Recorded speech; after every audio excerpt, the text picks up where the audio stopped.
Hello everyone, welcome back to Sunidhi Economics classes. I am Sunidhi Arya and I teach economics on this channel.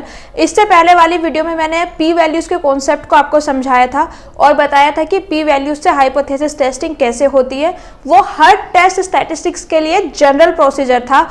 आज के इस video में हम numerical questions की form में समझेंगे कि हम p वैल्यूज से हाइपोथेसिस टेस्टिंग को कैसे करते हैं। अगर आपने हाइपोथेसिस टेस्टिंग के कॉन्सेप्ट्स और p वैल्यू के बेसिक कॉन्सेप्ट्स को नहीं पढ़ा है तो आई वुड रिक्वेस्ट कि आप उनको अच्छे से रिवाइज करके या फिर समझ के आएँ ताकि ये वीडियो आपको अच्छे से समझ में आए। देखिए, हमें टेस्टिंग चाहे p वैल्यू से करनी हो या फिर क्रिटिकल रीजन वाले कॉन्सेप्ट से करनी हो, बेसिक स्टेप्स हमारे सेम ही रहते हैं। तो जब मैंने उसमें आपको बताया था कि पहला स्टेप क्या होता है हमारा जब हम हाइपोथेसिस टेस्टिंग करते हैं, हमारा पहला स्टेप होता है कि हम क्वेश्चन को पढ़ते हैं और उसमें पता लगाने की कोशिश करते हैं कि इसमें क्या क्लेम किया गया है। A light bulb company claims that the bulb it sells has an average life of 1200 hours. Light bulb company क्या क्लेम कर रही है? लाइट बल्ब कंपनी क्लेम कर रही है कि जो हमारा बल्ब हम बेच रहे हैं उसकी एवरेज लाइफ कितनी है? 1200 आवर्स। ठीक है, क्योंकि इसमें इक्वालिटी आ गई है तो यही हमारा क्या होगा?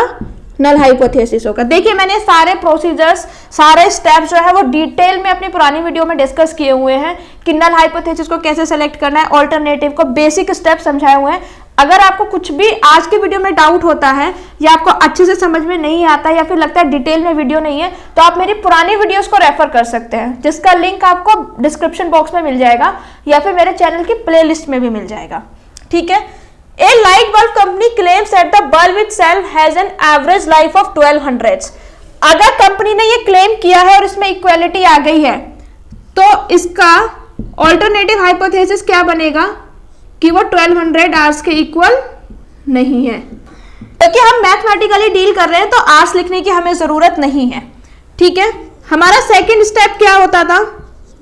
सेकंड स्टेप हमारा होता था कि हमें अल्फा पता लगाना होता था। इस क्वेश्चन में अल्फा ऑलरेडी गिवन है, हमें 5% के लेवल सिग्निफिकेंस पे टेस्ट करना है। 5% यानी कि 0.005। थर्ड स्टेप में हमें क्या करना है? हमें टेस्ट स्टैटिस्टिक्स को पता करना है। ठीक है, हमारा टेस्ट स्टैटिस्टिक्स हम कैसे पता करते हैं? अभी हम क्वेश्चन को आगे और पढ़ते हैं तो हमें पता चलेगा कि टेस्ट स्टैटिस्टिक्स को कैसे पता लगाएंगे। हमने यहाँ तक क्वेश्चन पढ़ लिया था कि एवरेज लाइफ 1200 आवर्स है और उसमें हमारा स्टैंडर्ड डेविएशन कितना गिवन है? 100 आवर्स। देखिए, इस क्वेश्चन में पहली बात तो ये कि हमें स्टैंडर्ड डेविएशन गिवन है फॉर टेस्टिंग द क्लेम 50। हमारा एन क्या है? 50। दो हमें नई इंफॉर्मेशन मिली, E इज इक्वल टू 100 और n जो है 50। मैंने आपको बताया हुआ है कि जहां पे हमारा सैंपल साइज बड़ा होता है, n बड़ा होने की क्या परिभाषा होती है? जहां पे भी हमारा सैंपल साइज 30 से ज्यादा होगा स्टैटिस्टिक्स में, हम उसे लार्ज सैंपल मानेंगे। इसमें सेंट्रल लिमिट थ्योरम लगाएंगे। सेंट्रल लिमिट थ्योरम क्या कहती है कि अगर हमारा सैंपल साइज 30 से ज्यादा होता है तो हमारा जो सैंपल है वो नॉर्मल डिस्ट्रीब्यूशन को फॉलो करेगा। इसीलिए हम यहाँ पे क्या करेंगे? टेस्ट स्टैटिस्टिक्स जो लगाएंगे वो नॉर्मल डिस्ट्रीब्यूशन वाली लगाएंगे। और उसका क्या फॉर्मूला होता था? स्टैटिस्टिक्स माइनस पैरामीटर, यानी कि स्टैटिस्टिक्स की जो वैल्यू है, सैंपल की वैल्यू, पॉपुलेशन की value divide by standard error. Standard error का क्या फॉर्मूला होता था? Upon under root n। हमारे पास ये वाली वैल्यू है 1200, n की वैल्यू हमें पता चल गई, सिग्मा की वैल्यू हमें पता है, हमें किसकी वैल्यू नहीं पता है? x बार की। क्वेश्चन को आगे पढ़ेंगे तो हमें वो भी पता चल जाएगा। 50 new bulbs were selected randomly and allowed to burn out. The average life time of these bulb was 1180 hour. हमारा x बार क्या आ गया? 1180। अब इन सारी वैल्यूज को हम फोर्थ स्टेप में क्या करेंगे? पुट कर देंगे। x बार क्या है हमारा? 1180। म्यू क्या है हमारा? 1200।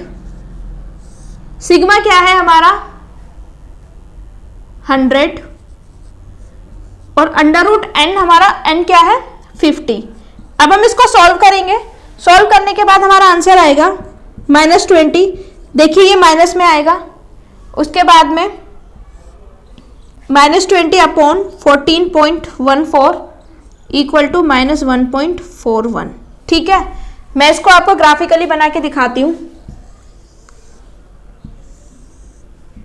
इस तरीके से ये दिखेगा। ये दोनों इसमें रिजेक्शन रीजन्स हैं, ये भी रिजेक्शन रीजन है और ये भी रिजेक्शन रीजन है। जब मैंने आपको टू टेल टेस्टिंग का कॉन्सेप्ट बताया था तो मैंने बताया था कि उसमें हमारी वैल्यूज किधर भी आ सकती हैं, और पॉजिटिव में आएगी तो हम पॉजिटिव में कंसीडर करेंगे, नेगेटिव में आएगी तो नेगेटिव में कंसीडर करेंगे, क्योंकि हमारा अल्फा इसमें 0.05 है, लेकिन अल्फा दोनों तरफ डिस्ट्रीब्यूटेड है, इक्वली डिस्ट्रीब्यूटेड है, तो हम उसको क्या करेंगे 2 से डिवाइड कर देंगे। अल्फा को 2 से डिवाइड कर देंगे तो वो क्या होगा 0.025, और जो 0.025 होगा राइट साइड में हमारा पॉजिटिव होगा और लेफ्ट साइड में हमारा नेगेटिव होगा। सबसे पहले मैं आपको समझाती हूँ कि पी वैल्यूज के बिना हम इसको कैसे करेंगे। अगर हम जेड टेबल पे जाके इसकी वैल्यू को देखेंगे तो जेड टेबल के अकॉर्डिंग हमारी जो वैल्यू होती है 0.025 पे प्लस -9.1। पहले मैं आपको समझाती हूँ कि जेड टेबल के थ्रू या फिर जिस तरीके से हम नॉर्मली टेस्टिंग करते हैं वो कैसे करते हैं, फिर मैं पी वैल्यू का कॉन्सेप्ट बताऊंगी। हम क्या करेंगे, यहाँ पे टैब्यूलेटेड वैल्यू को कैलकुलेट करेंगे। तो जब हम जाके जेड का टैब्यूलेटेड वैल्यू देखेंगे अल्फा 0.025 पे, और हमें जब देखेंगे कि और जब हम जाके जेड टेबल को 0.025 पर देखेंगे तो हमें जेड की दो वैल्यू प्लस माइनस 1.96 मिलेंगी। और मैंने आपको बताया था कि 1.96 की वैल्यू को हम जो हमारी कैलकुलेट करके वैल्यू आई है -1.41, इससे कंपेयर करेंगे, क्योंकि ये -1.41 है और ये -1.96 है, तो हम पॉजिटिव साइन को नहीं कंसीडर करेंगे क्योंकि हमारा रिजेक्शन रीजन जो है वो यहाँ पे आ गया। अब मैं आपको फिगर के थ्रू ही समझाती हूँ। ये जो हमारा वैल्यू है ये है 1.96 माइनस का, और कैलकुलेट करके आया है -1.41। ठीक है, जो कैलकुलेटेड वैल्यू आई है हमारी -1.41 वो ज्यादा है, यानी कि जो हमारे 1.41 है वो यहाँ पे कहीं पे आएगा। ठीक है, और माइनस का है क्योंकि ये कैलकुलेटेड वैल्यू जो है वो ज्यादा है हमारी जो टैबुलेटेड वैल्यू से, तो हम क्या करेंगे वैल्यू को रिजेक्ट नहीं करेंगे। नल हाइपोथेसिस को हम क्या करेंगे रिजेक्ट नहीं करेंगे। देखिए यहाँ पे आके कहीं पे हमारा कैलकुलेटेड वैल्यू पड़ रहा है रिजेक्शन रीजन से काफी दूर में, तो हम उसको रिजेक्ट नहीं करेंगे। अब हम समझेंगे कि इसी क्वेश्चन को हम पी वैल्यू से कैसे करेंगे। ठीक है, सेम चीज करनी है आपको पी वैल्यू में, लेकिन पी वैल्यू में आप क्या करेंगे, हम प्रोबेबिलिटी जाके देखेंगे जेड टेबल में। ठीक है, अगर हम 1.41 का जाके प्रोबेबिलिटी वाला एरिया जेड टेबल में देखेंगे तो वो हमारा निकल के आएगा 0.1586। ये जेड टेबल में आपको सारी वैल्यूज मिल जाएंगी, कुछ भी याद करने की जरूरत नहीं है। 0.1586 आपको पी वैल्यू मिलेगी, और हमारा अल्फा क्या था 0.05। अब आप मुझे इसमें बताइए कि अल्फा की वैल्यू ज्यादा है या प्रोबेबिलिटी वैल्यू की ज्यादा है? पी वैल्यू ज्यादा है। हमारा पी वैल्यू जो है वो अल्फा की वैल्यू से बड़ा आया है, P value is greater than alpha, तो हम क्या करेंगे डू नॉट रिजेक्ट। ठीक है, यही मैंने पहले भी आपको बताया था कि जब भी पी वैल्यू हमारी अल्फा से ज्यादा आएगी तो हम उसको रिजेक्ट नहीं करेंगे। इस फिगर में मैंने आपको समझा दिया। अब मैं पी वैल्यू का कॉन्सेप्ट इस फिगर में समझाना चाहूं तो वो ये कहना चाह रहे हैं कि जो हमारा जेड टेस्ट स्टैटिस्टिक्स कैलकुलेट करके आया है 1.41, यानी कि इधर वाला जो एरिया है ये